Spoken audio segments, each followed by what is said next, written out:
আসসালামু আলাইকুম বন্ধুরা। এই মুহূর্তে দাঁড়িয়ে রয়েছি পুরাতন ব্রহ্মপুত্র নদী, সেটা ময়মনসিংহ নদীর বা ময়মনসিংহ ব্রিজ নামে পরিচিত। ব্রিজের নিচ দিয়েই দূরে যেটা দেখা যাচ্ছে এটা কিন্তু ময়মনসিংহ ব্রিজ। এই ব্রিজ দিয়েই ময়মনসিংহ থেকে শেরপুর যাওয়ার পথে ইউজ করা হয় এই ব্রিজটাই। বাস ট্রাক যাচ্ছে। বর্তমানে যে ব্রহ্মপুত্র নদীটা রয়েছে এটা কিন্তু এখন আর নদী নেই। নদী মরে যাওয়ার ফলে, শুকিয়ে যাওয়ার ফলে এখানে গরু চড়াচ্ছে। এই যে দেখতে পাচ্ছেন গরু একটা, এই বাবু এদিকে আসো, এদিকে আসো। যে গরু দুধ খাচ্ছে মূলত। এখন এটা কিন্তু ব্রহ্মপুত্র নদীর তলদেশ, অর্থাৎ এখন যেহেতু আপনার বন্যা নাই, যখন বন্যা চলে আসবে বা বৃষ্টি চলে আসবে তখন পুরোটা কিন্তু এটা পানিতে ভরে যাবে। এই যে আমি হাঁটতেছি কিন্তু এই ব্রহ্মপুত্র নদীর তল দেশ দিয়েই। শুধু দেখুন একবার অবস্থাটা।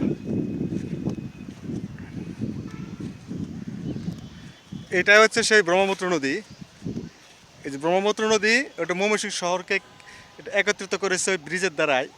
ওই ব্রিজ দিয়েই আবার শেরপুর যাবে, যারা শেরপুর যাতায়াত করবে তারা এই ব্রিজটাই ব্যবহার করবে। ব্রিজের উপরে আর বাস দাঁড়িয়ে রয়েছে, এই পাশে রয়েছে বাস। যে গরু, আমি আগে যাচ্ছি সামনে দিকে কি রয়েছে ভাই। সামনে যদি যাই এইটাই সেই ব্রহ্মপুত্র নদী। শুধু দেখুন একবার নদীটা কি অবস্থা। নদীটা মরে যাওয়ার ফলে একেবারে শুকিয়ে মানে চর জেগে গেছে। এই যে হাঁটতেছি নদী তল দেশ কিন্তু ফাটল ধরেছে নদী, দেখতে পারতেছেন। এটা কিন্তু নদী, যার ফলে এখন খরা চলতেছে, মানে প্রচুর রোদ। এই খরার সময় এই জায়গাগুলা ফাটল ধরে গেছে, জমিগুলো দেখতে পারতেছেন। এই দেখুন, যখন বন্যা চলে আসবে পুরোটা কিন্তু পানিতে ভরে যাবে। ওইদিকে আবার একটা মেশিন দেখা যাচ্ছে, ওটা কিন্তু নদী পাইলিং করে, অর্থাৎ নদী খনন করে, এই জন্য এটা ইউজ করা হচ্ছে। যে বালুগুলি কিন্তু নদী থেকে উঠানো হয়েছে ওই মেশিনের দ্বারাই।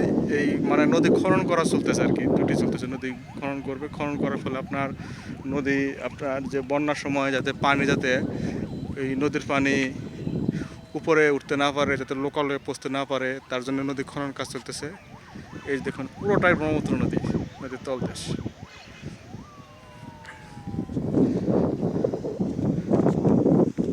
বন্ধুরা, এই হচ্ছে আমাদের ময়মনসিংহ শহরের ব্রহ্মপুত্র নদীর আজকের বেহাল অবস্থা। এটা এক সময় নদী এখন সুপ্ত অবস্থায় রয়েছে, এক সময় কিন্তু এই নদী জেগে উঠবে। এক সময় বলতে আর বেশি দেরি না, এখন আপনার চলতেছে মার্চ মাস, অর্থাৎ মে মাস থেকে আবার বন্যা শুরু হয়ে যাবে, তখন পুরোটাই ভরাট হয়ে যাবে। এই যে এই বালুগুলি এই নদী থেকেই উঠানো হয়েছে।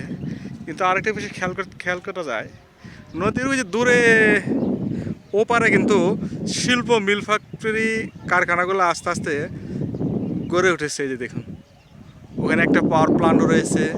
পার্শ্ববর্তী আবার যারা আবার ওই যে বসতি করতেছে, মানে এখনই ওই জমিগুলি কেনা বেচা চলতেছে নদীর ওপাশে। মানে সহজেই, বা এখন একটু জমির দাম একটু কম রয়েছে, যার ফলে এখানকার লোকজন, যারা টাকাওয়ালা মালিক যারা রয়েছে, তারা এই জমি কিনে অলরেডি ফ্ল্যাট বাড়ি করতে শুরু করেছে। এই যে একটা দেখাচ্ছে আপনাকে, এটা একটা ফ্ল্যাট বাড়ি, মানে রেডি করতেছে আর কি।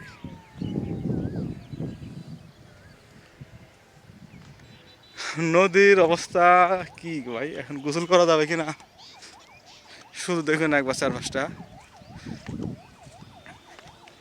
বন্ধুরা, এই হলো ব্রহ্মপুত্র নদী আমাদের আজকের। নদীর পানি শুকিয়ে যাওয়ার ফলে একেবারে চর হয়ে গেছে, নদী ভেঙে গেছে। এই যে দেখুন,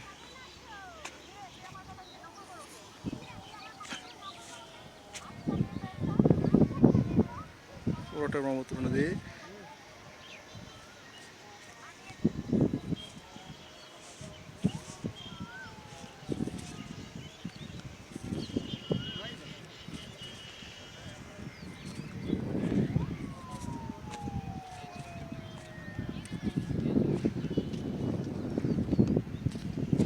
বন্ধুরা, আমি কিন্তু এই ব্রহ্মপুত্র নদীর তলদেশ দিয়েই হাঁটতেছি এখন। নদী একটা খেয়াল করুন, নদীর এক সময় থাকে জোয়ার, এক সময় থাকে ভাটা। যার ফলে এখন ভাটা, যার ফলে নদী শুকিয়ে যাওয়ার ফলেই এখানে হাজার হাজার কিলোমিটার জায়গা চর জেগে রয়েছে। এই যে দেখুন অবস্থাটা, এইবার থেকে শুরু করে আমি যদি ক্যামেরাটা ফোকাস করি, পুরোটাই একেবারে এটা কিন্তু নদীর তলদেশ, অর্থাৎ যখন বর্ষা চলে আসবে নদীতে পানি টইটুম্বুর হয়ে যাবে। এই যে চরের যাওয়ার ফলে এই যে দেখুন এখানে লক্ষ লক্ষ হেক্টর জায়গা জমি চর ভরে রয়েছে। এখন আস্তে আস্তে আমি উপরে রাস্তার দিকে চলে যাব। চিন্তা করতে পারতেছেন নদীর অবস্থাটা একবার দেখুন, এই যে এই যে গর্ত হয়ে রয়েছে। মূলত সবই প্রকৃতির খেলা, আমাদের কোনো হাত নেই। যখন বর্ষা আসবে তখন নদীর পুরো যৌবন ফিরে পাবে। কবির ভাষা যদি বলতে হয়, ফিরে না যৌবন কিন্তু পূর্ণ বসন্তের হয়ে আগমন। কিন্তু আমরা যারা মানুষ যারা রয়েছি তারা কিন্তু এই সময় আর ফিরে পাবো না। যা জীবন থেকে সময় 1 বছর করে চলে যাচ্ছে, আমরা আমাদের আয়ু থেকে, আমাদের তবিল থেকে আয়ু ক্ষয় হয়ে যাচ্ছে। এক সময় আমরা হয়তো বিলীন হয়ে যাব। কিন্তু বসন্ত যেটা রয়েছে এটা কিন্তু অনর্গল চলবেই। মানে প্রতি বছরে নতুন নদী নতুন রূপ নেবে, নতুন জীবন ফিরে পাবে। কিন্তু আমরা তা পারবো না, আমাদের সময় বাধা। 80 বছর 100 বছর যা বাঁচে এটা বাধা, কিন্তু প্রকৃতির কাছে কোনো বাধা নাই। এটা অনর্গল সৃষ্টিকর্তার নিয়মে চলতে থাকবে।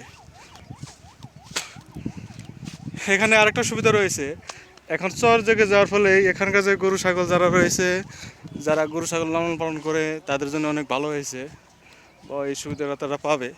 এটা বছরে 6 থেকে 7 মাস এই সুবিধাগুলো পেয়ে থাকবে। কি সুবিধা? যেমন ধরেন এই যে গবাদি পশু লালন করতেছে, ঘাস খাচ্ছে, এটা কিন্তু 5-7 মাস পাবে বছরের। পরে যখন বন্যা চলে আসবে তখন আবার 3-4 মাস গ্যাপ থাকবে, তখন এই জায়গাগুলো পানি ভরপুর থাকবে। এই হলো নদীর খেলা। আর এদিকে দেখুন ময়মনসিংহ শহরের যত আবর্জনা ময়লা এই ব্রহ্মপুত্র নদীর পাড়ে ফেলে রেখেছে। দেখুন ময়লা দিয়ে পাহাড় হয়ে রয়েছে, দেখতে পারতেছেন, খেয়াল করতেছেন? এগুলো আমাদের নেচার। নদীকে আমরা কি পরিষ্কার পরিচ্ছন্ন রাখবো তা না, ময়লা তো নির্দিষ্ট জায়গার একটা ফেলার জায়গা রয়েছে নাকি, কিন্তু তা না। দেখুন কি অবস্থা, ময়লার যে গন্ধ থাকা যাচ্ছে না মোটেই। তো বন্ধুরা, ব্রহ্মপুত্র নদীর পাড়ে থেকে সবাইকে স্বাগতম। আর ভিডিওটি এই নদীর মাঝেই শেষ করে দিচ্ছি। তবে ভিডিওটি ভালো লাগলে চ্যানেলটি সাবস্ক্রাইব করতে ভুলবেন না। দেখা হবে অন্য কোনো ভিডিওতে, অন্য কোনো স্থানে।